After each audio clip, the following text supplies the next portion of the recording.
গ্রীষ্মকালীন মরিচ চাষের ক্ষেত্রে সবচেয়ে গুরুত্বপূর্ণ বিষয় হলো জাত নির্বাচন।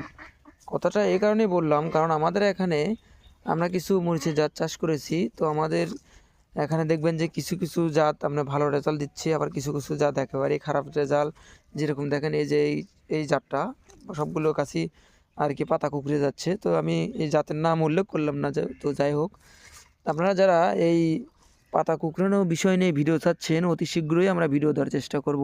মানে এই সময়টাতে কিন্তু পোকামাকড়ের এত চাপ যে মরিচের পাতাগুলো আপনার সবগুলো কুঁকড়ে যাচ্ছে। তো আমাদের এখানে কিছু আপনার অন্য জাতও করা হয়েছে, যেরকম নাগাফায়া, ধূমকেতু। তো এগুলো জাত কিন্তু আপনার ভালো একটা রেজাল্ট দিচ্ছে, মানে পাতা কুঁকড়ানো খুব কম এবং পোকামাকড়ের আক্রমণটা খুব কম।